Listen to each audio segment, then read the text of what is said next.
Innovation Unplugged from the Alabama Community College System's Innovation Center takes you inside Alabama's workforce development. Join us for enlightening conversations with community leaders and industry experts showcasing experiences, addressing key issues, and celebrating successes in the workforce initiatives across the state. Okay, team, welcome back to Innovation Unplugged. It's a production of the ACCS Innovation Center. I'm Houston Blackwood, Workforce Director, and today I've got my trusty partner in crime, Brandi Merrill, our Director of Curriculum Design, and then our special guest this episode from Northwest Shoals Community College, Andrew Robbins. Hi there. Hey, man, how are you? I'm doing well. Thank you for having me. Absolutely. This is probably the most fun thing we do. I don't know. That's debatable. It's fun on the days that we do it, but we do a lot of fun stuff. Well, so all the time it's like it's work, and project and outcomes and goals. Yes. And this is like the one thing where the goal is really just to have fun but really to get to know people, because we don't get to just talk shop and hang out and drink a cold beverage and chat, with that water being cold beverage. Yeah. Just came out of the fridge. But anyway, but we've had some really good nuggets. We've had some really good ideas come from your counterparts on the show. So okay, we've been eager to have you on board, and because you've got an interesting background, from a workforce standpoint. So I'm excited to hear all that. So why don't you just go ahead and tell us, like, where you're from and how did you get to Northwest Shoals? I guess it's been a colorful path. I started my career in music education. So I started, actually before that, during my time as an undergrad, I worked with the Salvation Army, nonprofit, stuff like that, teaching music and at camps and with the kids and stuff there. And then when I graduated, I went on and taught at a couple public schools, one in South Alabama, one in North Alabama, both ends. Had our first child, decided I wanted to try to be home to see him more often. So started looking at other routes I could do with my degree at that time, and found higher ed. So I began being an advisor at Northwest Shoals. Yeah. So I started in student success, did that for 5 or so years, and this opportunity came open in workforce, and I went for it. Didn't have much of a clue on what it was. I just knew it sounded interesting. It was about time to try something new. Yeah. I'm one of those people, kind of whatever's in front of me is what I go for. Wait for opportunities and whatnot. I think I always frustrated my professors in college when they would have us write those papers on what our career plans were. Mine's always been the same. It's always been look for the opportunities, see what seemed interesting. This is what seemed interesting. Yeah. I've enjoyed it. And now I'm here. So taught music, went to advising, here in workforce. Yeah. Do you see a lot of parallels between teaching students who may or may not really want to be in music class to trying to create projects for employees who may or may not want to be trained or coached or nurtured? Most definitely, yeah. That's one thing I felt like I excelled at, which I don't get to do much of now since I'm not an instructor, but I do get to coach my instructors on how to handle those types of students and whatnot. But that is a parallel. When I think about the music appreciation courses I used to teach, because they plug people in there that they needed that credit. Didn't really that belong was in K-12? That was K-12. Yeah. Okay. Music appreciation, choir, band, I did all of it. Guitar, all that kind of stuff. All right. So what instrument do you play? Or instruments? Or vocal? I bet he plays a lot. Or what? My primary that I went through on scholarship and all that kind of stuff was low brass stuff. Trombone, euphonium, tuba, that kind of thing. But when you're in that profession, you got to play anything. Yeah. So that's pretty much. Yeah. Praise bands, guitar, just, what you have to do. Yeah. Very cool. I don't know if it was cool, but it is cool. It is cool to be able to play. My wife, when she met me, thought it was cool. So that's what counted. That's all that matters. Because when you're undergrad in music and stuff, all the people you're around, that's just what they do and stuff. So I found my wife outside of that world, so she thought everything I did was cool, and I wasn't used to that. So nice. That was the bait and hook. And then as long as there was no switch, you were in good shape. Yeah. Yeah. And there wasn't. Look. Yeah. Man, that's envious because I can't play dead in a Western, and I've tried piano, I've tried guitar, I've never tried anything else, but it's just not in me. Anybody can do it. Got to have the right person helping you. Well, maybe that's a problem.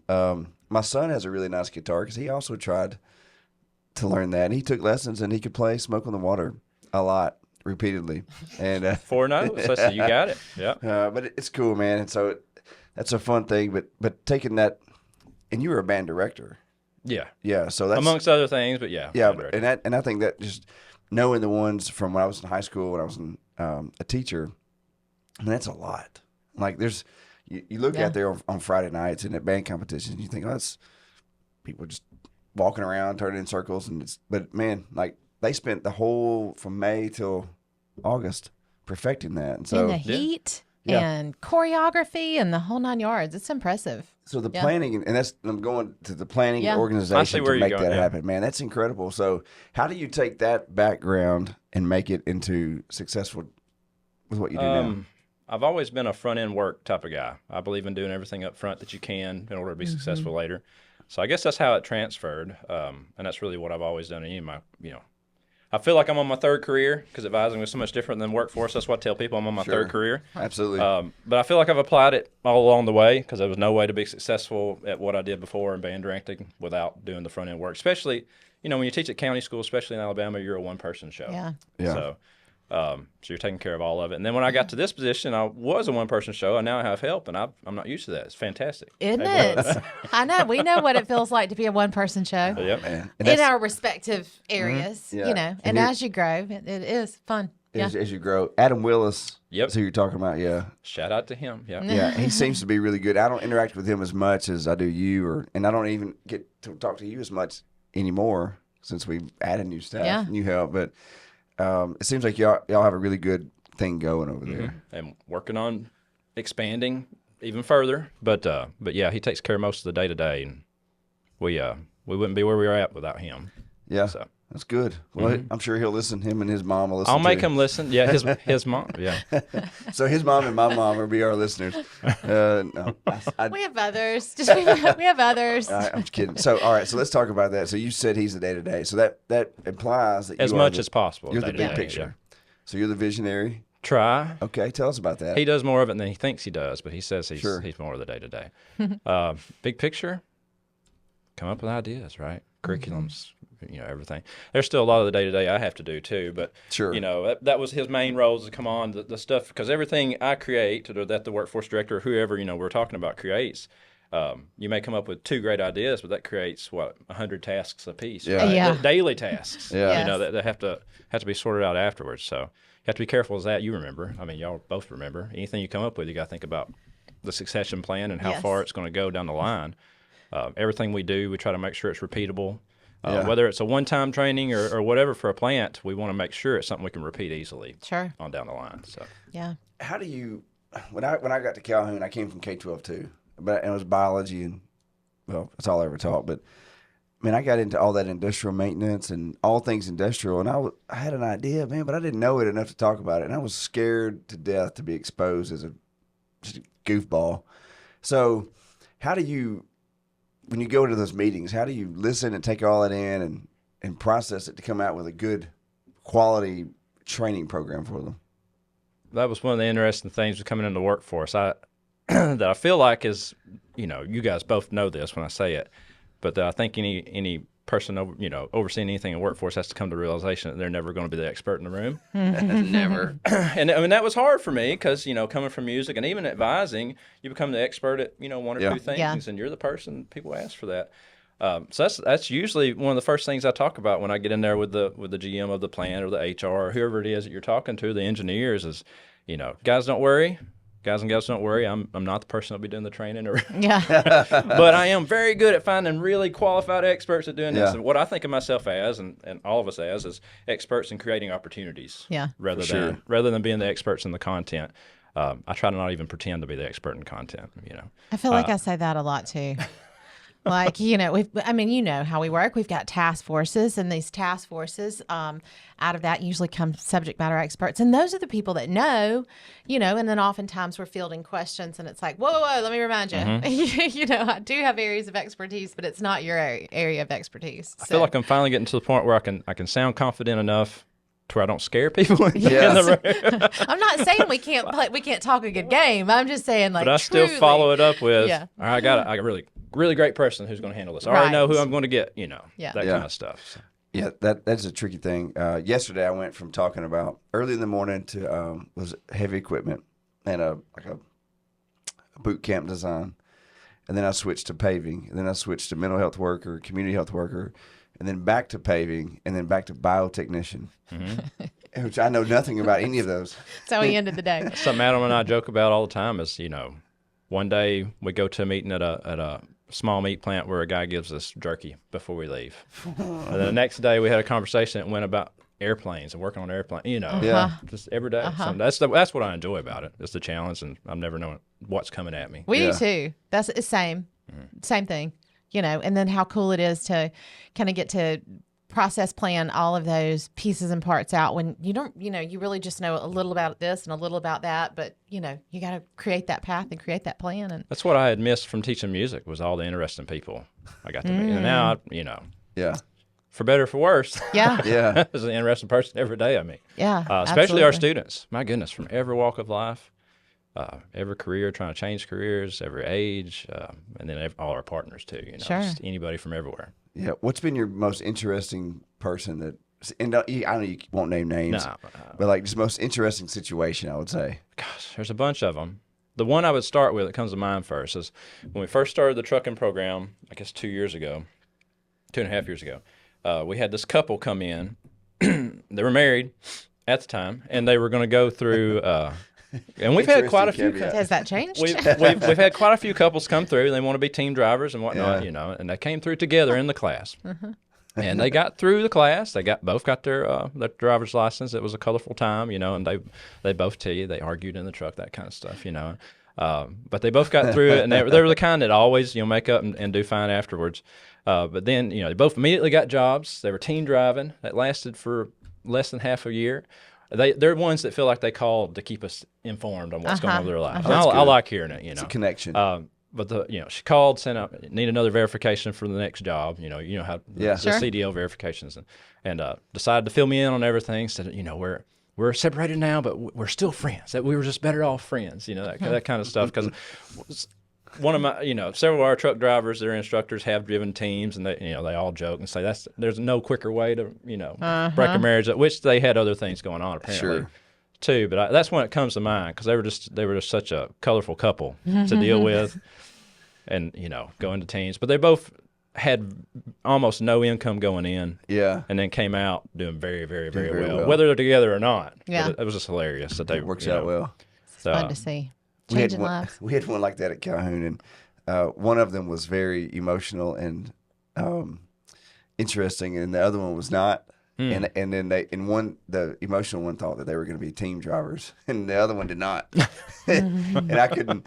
I caught on quickly, and they both, one got a Class B, one got a Class A, so it diverged quickly. Out. But it was so fun just to watch that dynamic, and it's good times.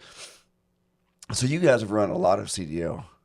I was working on invoices yesterday, and when I look at that board, like I can sort by the type of course it was, and a lot of the CDL invoices are easier to process because there's no sign-in sheet and all that stuff. And so I was trying to just knock a bunch out, but I had like 6 or 7 in a row that were yours, you know. So you guys have done a lot, and Northwest had a program and it stalled, and then you came and you brought it back to life. Tell us about that process. Well, there's a lot of learning, just like when you got into it. We had 2 trucks to begin with, one trailer that'll barely go on the road, and one trailer that was wrapped and ready to go, and that's just what we started off with. And it happened about the same time as the Innovation Center stuff was coming online, so we were able to offer it for free, so people started knocking down the door to come in. You know, so it was really just an issue of logistics. That's what it was. So we figured that out. We've been building on it ever since. So now we've got a grant approved to open up another lot, a larger lot. Where? Right in front of our school, which was a surprise to me. Okay. Dr. Goodwin's been great about it. He wants them up front, wrap trucks, you know. Absolutely. The whole advertising bit. So that's been really fortunate. But it'll be big enough to have 2 lots set up on it, 2 training lots. So we'll double our capacity. So right now we run 4 shifts a week, sometimes 5, depending on when we work our Class Bs in. So we got a morning, afternoon, evening shift, and then a weekend shift. 13 hours a day, 6 days a week. Good. And that'll double. Yeah. When we finally get that lot done. Man, that's incredible. And that's how we try to run everything we do. You know, heavy equipment is another one that's real high demand. Everybody loves that. So we try to run it about the same way, almost in the form of shifts, but 2 days at a time. You know, so we try to do team teaching on that like we do with the CDL too. So that works out really well. So we run large groups. Hansville has a couple of National Guard. I think they're still active in National Guard operator, and that's their instructors for heavy equipment. And it's a whole different. I mean, it's just an incredible experience. I'm sure your guys are fantastic too, but I've seen those guys. Did you know that we're increasing the Class A reimbursement? I didn't. I'm glad to hear that. Yeah, I know. Look at that smile. That was another part of the logistics that went through my brain. I was about to say, should I mention that part or not? Because that was another thing that, I've maintained cars all my life myself, and that was just a mind-blowing experience. One of the first things that happened within the first 6 months of having our program, injectors went out in one of our trucks. Yeah, I remember. We went to the dealership because I didn't have anyone else on the vendor at the time. $10,000 repair. Yeah, lift ahead and do everything. So. But there's always stuff like that, It's one of the reasons next trucks we get, we want to be single axle, less tires to worry about. Yeah. All those kind of things you don't think about. Class A is Class A. Yeah. Yeah. How much? No, you don't want to say that. Oh no, we've said it before, and I've mentioned it to several. It's going out next week to $2,250. Long story short. That'll help. And I try to get it to $2,500, but just in all things skills for success, the buckets of the budget codes and stuff.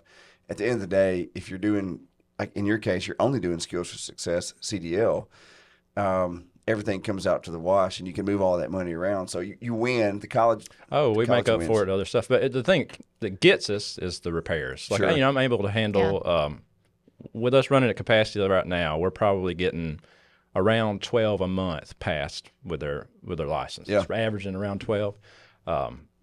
So it's really just the repairs that get us. We're able to handle all the instructor costs and everything like that, tires usually, and which that's it's always a joke too about every week we're buying tires. Yeah. Yeah. So also, in addition to that, we're going to have a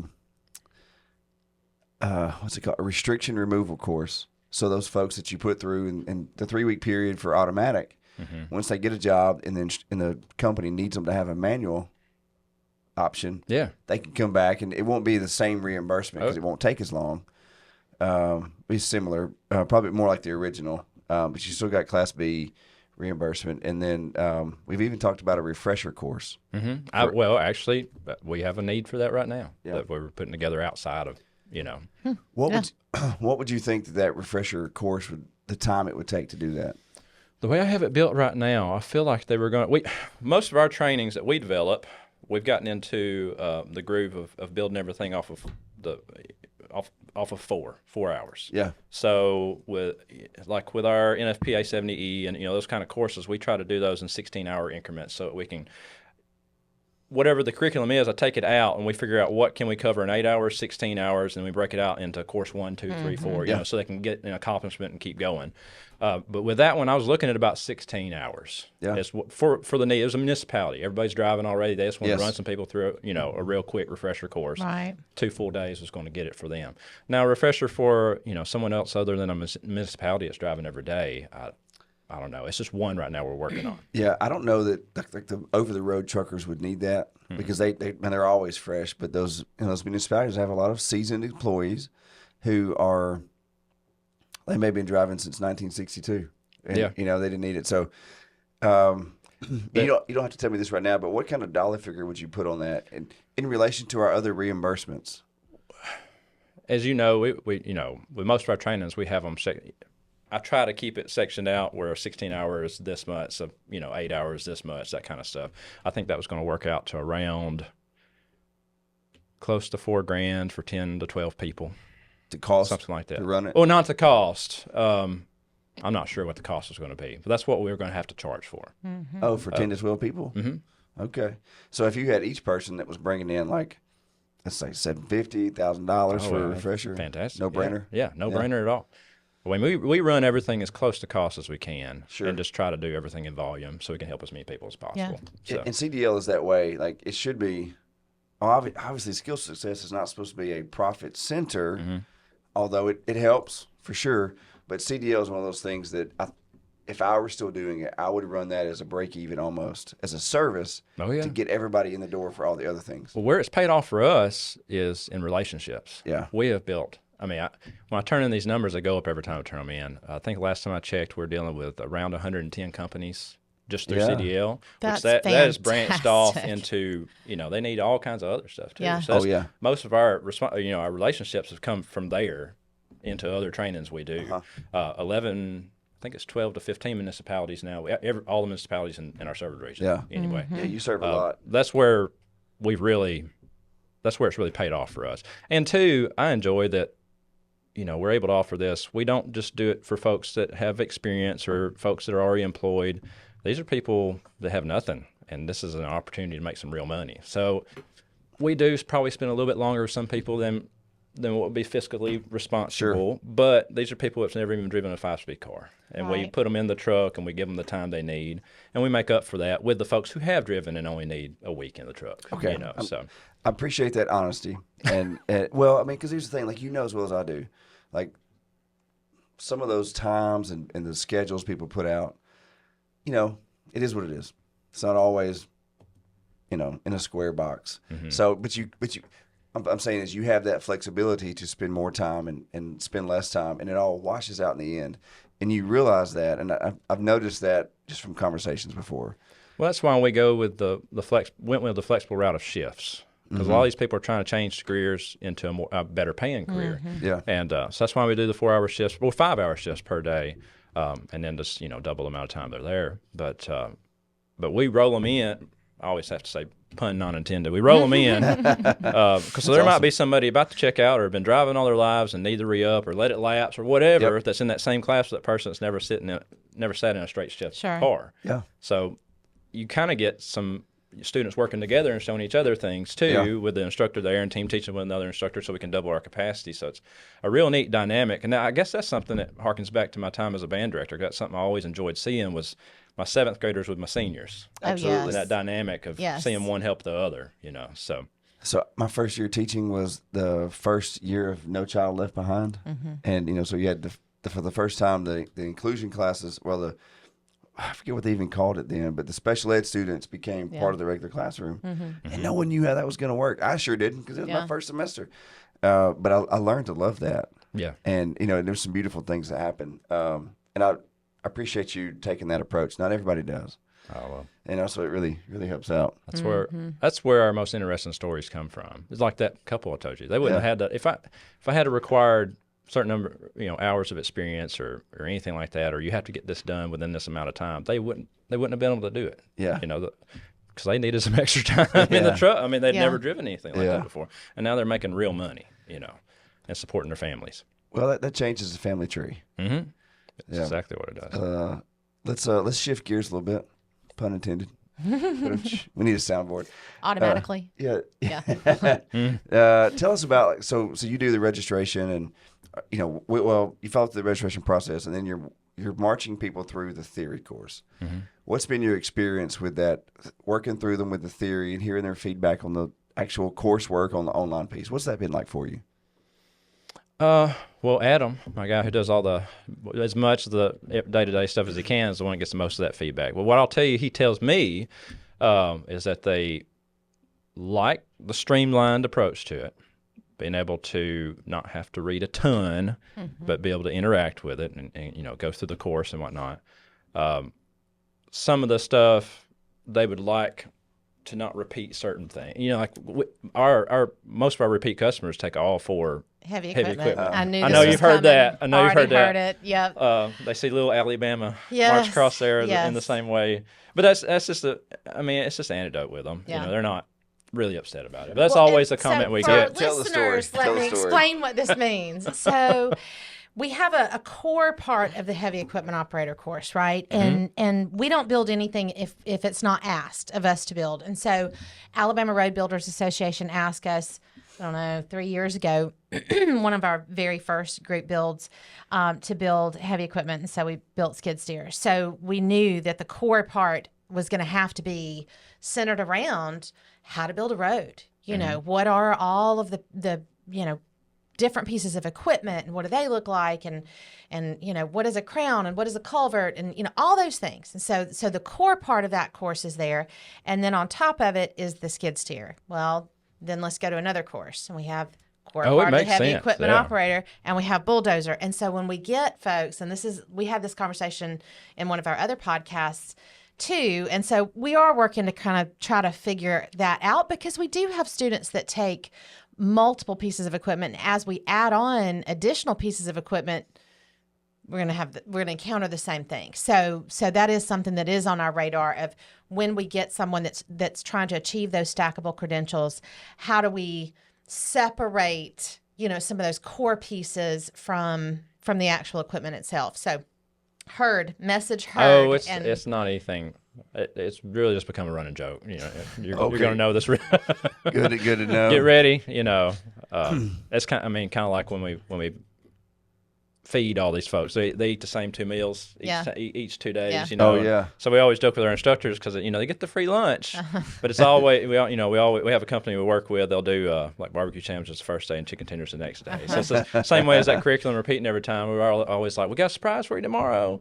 That is not chicken fingers tomorrow. So. Well, we tried to have that's so funny, man. And coming from K-12, and every Monday was like pizza and corn, and Friday was chicken nuggets and mashed potatoes. That's so funny. But we tried to have the core. It's like a sequence almost, like a prerequisite. But elevating Canvas for non-credit wouldn't do it, so we had to shift gears. It makes sense. But it's good. So what about your just your general process? Like, you guys do very well. And I was looking at the numbers yesterday and looking at where everything was and having an idea of what's going on here, and the number of people you serve. You guys are always in the top 10 every semester, and pretty high. But you do it quietly. You don't need a whole lot. You ask the questions, but you're not a needy group, and so how do you? I like that. That's good. I mean, it's true. It's like like you're self-sustaining, which is good. I prefer to say not high maintenance. There you go. And I might, I don't know, my spouse would say I'm a little high maintenance. I don't know, but there may be some people out there, that are more, and not in a bad way, but more high maintenance than others. I So get that's I know a what you big mean. compliment, I think. But I think it comes back from your background of organizing, let's say 50 kids into a diamond pattern that moves to a circle that moves to whatever. So you're good at transitioning a lot of people to a lot of places where they've not been before. So, but what is that? What's your process like? What's your thought process or your approach to managing from I don't know you yet to registration through theory to a lab? Well, again, we try to inform everybody up front and make sure we have the right people on board is what it is within the school or within the company or whatever it is. Because, you guys know if you go to a company and you're trying to do this training or whatnot and you're talking to the general manager and they're trying to work out all these details and such with you, you're going to be handed off at some point. Right. But that's not on that person's plate to do. So you try to make sure you're in front of the right person doing the details and whatnot. Same way within a high school. And that's really where this applies. You're talking about the large groups, repeatable, and same kids coming through. So with the high schools, it's general. We'll have a meeting with the principal, but that's not going to be her plate moving forward. So we try to get with the instructors who are going to be coming, or teachers are going to be coming with them, because we like for the teachers to be there with them, and the career coaches and the counselor at each school, because they're the ones that are going to be in there as TAs. You see them. We always have a ton of TAs on each one, so they can see the process. It's the right people on board. So as far as process though, we let them know what the hang-ups are going to be up front. Oh, that's clever. Good. Yeah. What are the hang-ups? I think I know, but I want to hear it. Do tell. Come on, Andrew. Well, the hang-up. It's all elevate, but right? Here's the thing. Before you say anything, just know there are no repercussions, because we ask the questions. This is how we grow. And it's going to be edited out, right? This is how we grow. So, no, we probably won't edit it. But I was just telling, who was I talking to? Anna Beard from Hansville this morning driving down, and she was asking some questions, and she was asking some pretty pointed questions, and I said, hey, we need to be at whatever lab it is so we can watch what happens and learn when it doesn't go well, if it doesn't, which they always do. People, but we can learn from that, and so we're not afraid of criticism. So whatever, tell me the hang-ups. There will always be lags in time between certain steps, no matter what improvements you make, no matter what we do, you do, whatever. So that's what we try to make sure they know up front, is that, even though we may present it this way, you're going to sit down, you're going to get your kids through this, there will still be something you need to do tomorrow with them. Be ready to sit down tomorrow or 48 hours later to get this other step done, other than thinking you're going to get through it all today and then work on it in Canvas. It doesn't matter who's doing it. You're never going to get all of it in one day. So that's the main common steps that they have to be prepared to do the next day? What are those examples? So the first step is we have our own small Microsoft form we let them do so we know which school they're associated with up front. Rather than having the counselors get all these lists together and all this kind of stuff, we have them get them into a room together, whether it's the teacher, the ag teacher, whoever it is that's taking them to the class, and help them run through our just really short one where they click any trainings they want to be involved in and they associate themselves with a school. That way we have our own running list and we know which kid is with which school. Gotcha. And in that same time where they're sitting there, they go ahead and a lot of times we'll give them the link they need up front that we've created with you guys for Elevate. So they do those two things together. And then they just need to know that it will be a waiting period before they're able to actually get into the class and start. So, I mean, that'll always exist. But you know how important that is in K-12. They're having to base their class time around that. Oh, Right. sure. And then we really love for them to work through it with them, or at least have sort of time where they're at least moving through the modules together and they know where the kids are as they go in class time. A lot of our ag teachers have been fantastic about doing that. Computer science teachers are the ones that have been taking up the fiber optic stuff. Of course, we offer to do it in our schools. We got a couple that are doing that, but they really love to come out to our campus and make a field trip out of it. Get the lunch, get the free stuff. What great exposure for your college. Yeah, too. That's what I tell folks all the time is, anything we do, any kind of training we do, whether it's with you guys or our local stuff, it's people who 99% of the time would not have been on a college campus otherwise. Yeah. And we make sure they know they're college students, no matter what. Oh, man. We tell them they're a college student. You're getting a college credential, and you're getting it on your transcript. So we make sure they understand that no matter what. Whether it's a 65-year-old that's getting ready for retirement but's learning some PLC training, or if it's that 16-year-old coming to drive operate a bulldozer. Yeah. I've learned not to say drive. I know. They're college students. Yeah. So that's a push. You mentioned coming on campus and letting them have that experience. That's a push we're going to make for K-12 this fall for next school year.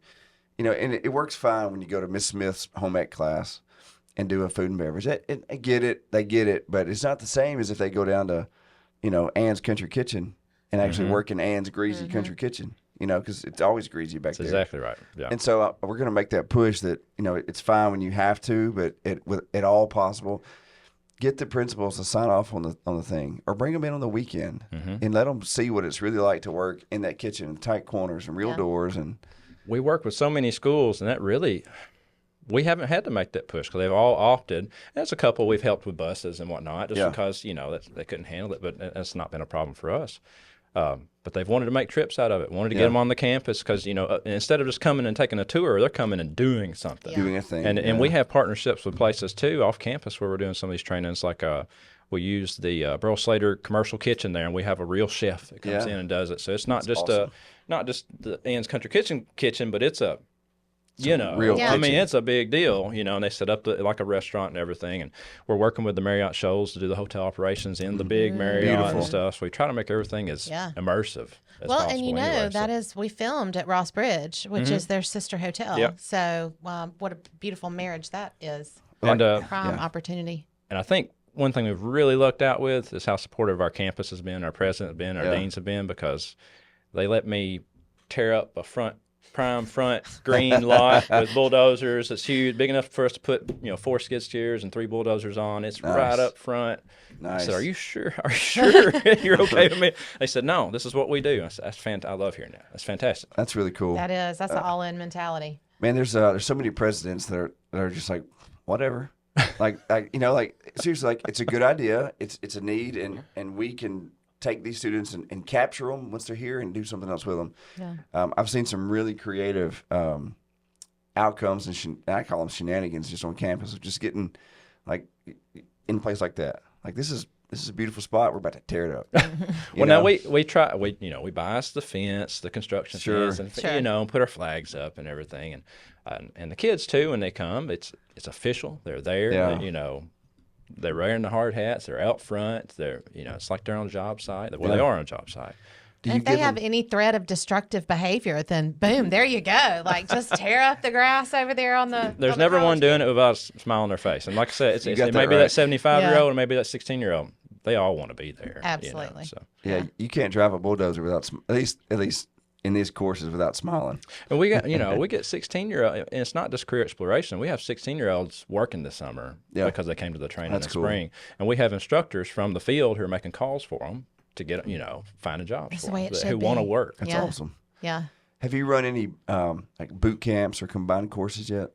Yes. We haven't phrased it as boot camps. We've called some of them workforce academies. Sure. But we're moving to doubling up on everything and doing team teaching because we have so many repeat customers. So we're running skid steer and roller at the same time, team teaching, and the same way with bulldozer and excavator, since there's less on the excavator to learn. And they're able to rotate in and get as much time on the machines as possible anyway, because that's double the machines there. Should be, yeah. Less people sitting in chairs, more people up doing things anyway. So. And I'm glad you That's said the model. I was going to suggest make sure, because that's the whole point. It's like if you can do the dual classes, but you should have double the machines. We'll do the same with food and beverage and barista. All these things that pair together, get them as much as they can out of one trip when they're Kudos for knowing barista is right around the corner. Yeah, it is. It is almost here. And one of the things too I've enjoyed seeing with any of the stuff, any people I hire for any of our trainings and stuff, is we're talking about getting students on campus who would never be there. Yeah. Same with instructors. These are people who never would have had a chance to pass on their knowledge otherwise. There's only a select number of avenues for somebody to officially, teach. And this is the only avenue for them to teach to the community college to actually teach a college class in their field. Isn't that cool? Yeah. We've got people, I keep telling Adam and everybody else at the school, at some point we have to hit a dry spell and end up with somebody I'm going to have trouble with. Because I have upwards of 30 instructors now in various fields and whatnot, and not a one of them is weak. I mean, every one of them, it's been just fantastic to work with. And I said, I've never been in a position where I've had this many staff that's just getting it. Just gets it. In the band world, I'm always, figuring out and that's volunteers, though. It's a different story. But, like I've got one, it's hilarious. We brought him on to teach heavy equipment stuff. He's just versed in all of it and can do all of it. He owns a business with his father. It does dirt work. And but his mother, if he watches, I'm gonna have him watch this because he knows I'm talking about him. His mother is in education, his wife's in education. So his first thing he did, the first conversation we had after I hired him, he came back and was getting ready for the first lab and stuff. And he was poking fun at his mother and his wife. He said, "I know you guys have been teaching for a long time and whatnot, but there's only one person who's become the first college professor in this family." I love that. That's so good. And I said, "You're completely right. I mean, it's just people who have never had the chance otherwise, and they're fantastic instructors. They didn't know. They've been showing people for years, but never teaching in a structured format." Well, that's what we keep hearing, and I'm sure you do too, from industry, which is, we have this big need because here we've got this, broad group of people that are a few years away from retiring, and all the wisdom and all the knowledge is about to go out the door. Mm-hmm. And so that's their, one of their asks is to have a way, have a conduit, to be able to pass that knowledge on, those 30 or 40 years of learned, how to do things on to the next generation before it's their time to retire. Yeah. And so what a perfect opportunity, kind of in a different slant a little bit, because they may not be retirement age, but not only that group of people who can retire, but just your folks that just really, it's kind of naturally in their wheelhouse, right? Because, you come across people all the time that, gosh, they could explain how to do anything, and have family members that can't explain their way out of a paper bag. They're smart and brilliant in other ways, but couldn't teach you how to do something. And when you come across somebody who can truly teach somebody else how to do something, it's incredible, right? Mm-hmm. Because not everybody has it. So I love that. I love that. That's really cool. Growing your community. Yeah. Because they're better at what they do in the real world than they got more confidence. Absolutely. They're college. They are, and I push that too. You got the college email address. You are, we're going to give you the decal for your truck, and Nice. you are a college instructor, just like that's a college student. So we really push that big time. I feel like that really helps with retention too. And you're talking about before they retire.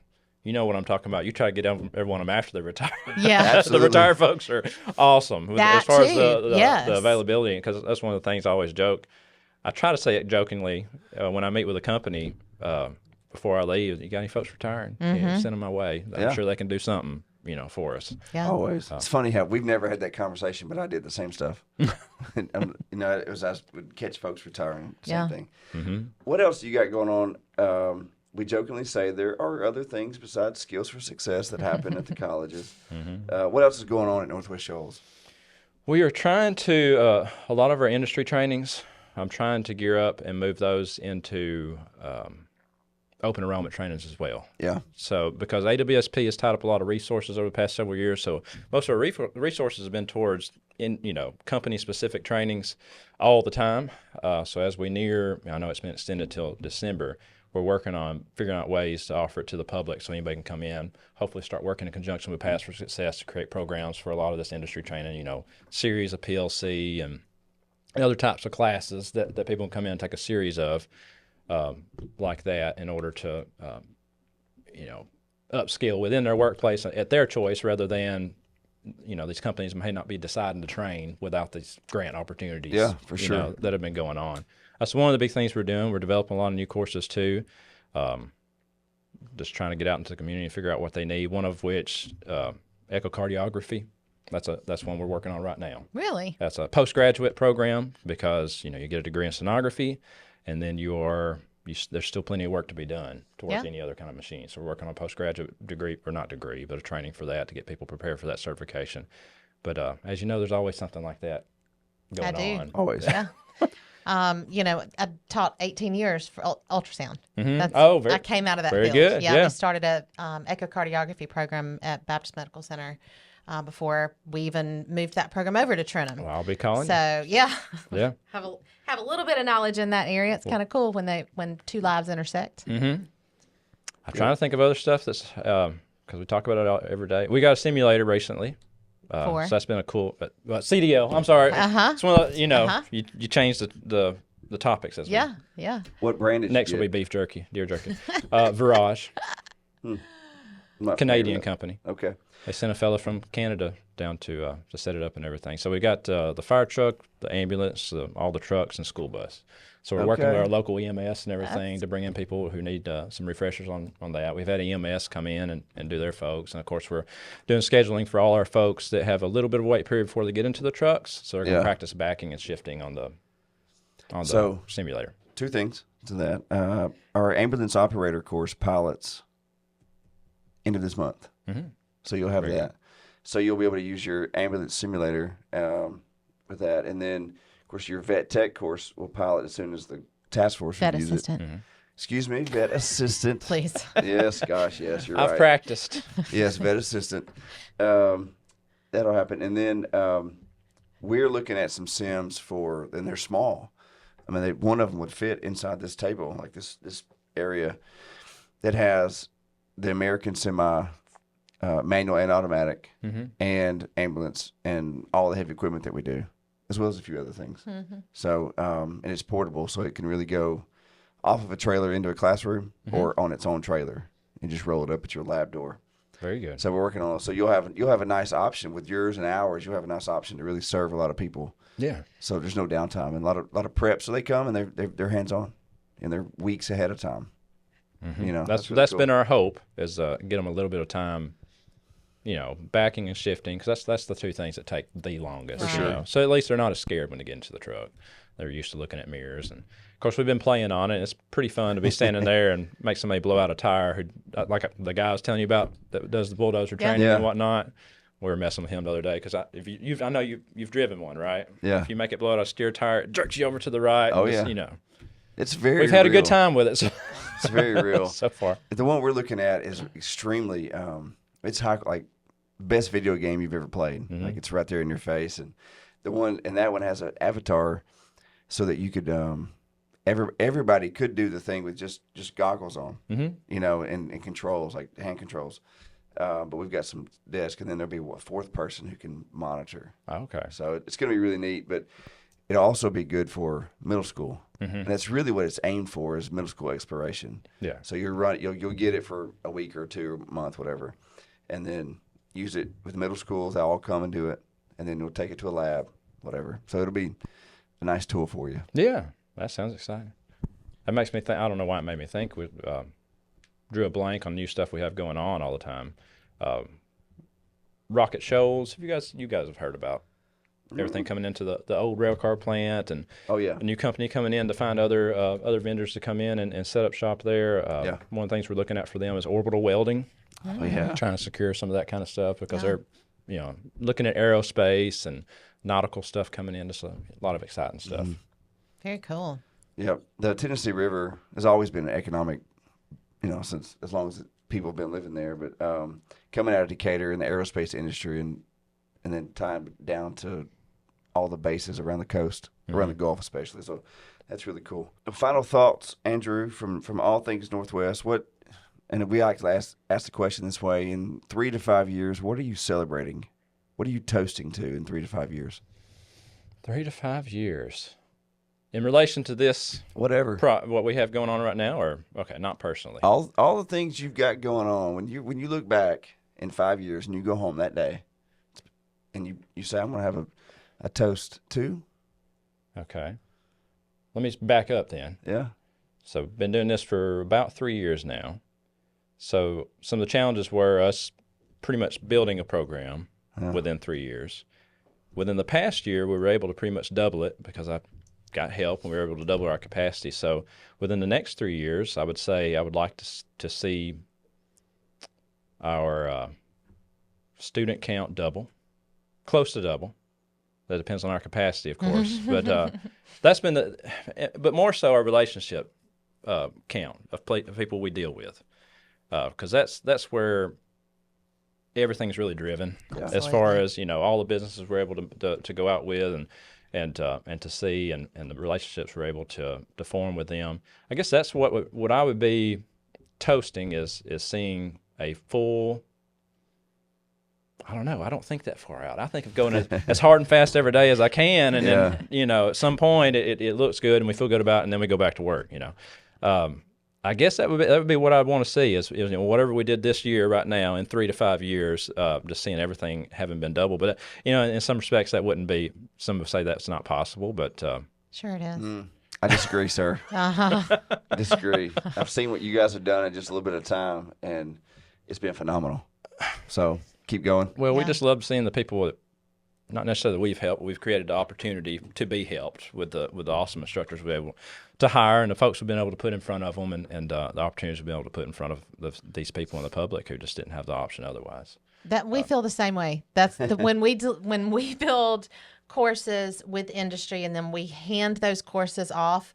Like that is the greatest day ever is to watch y'all take these courses and go and serve the communities and all of the folks and participants that come through and hear their success stories. And back when it really was just 4 of us or 5 of us or whatever, when it was kind of small, and we were just getting started, we heard and got to put boots on the ground, to see more of that. And now as we've grown and gosh, there's, this many labs happening every day and there's just no way to be everywhere. But we feel the same way. That's exactly how we feel. And I don't know that we could answer that question.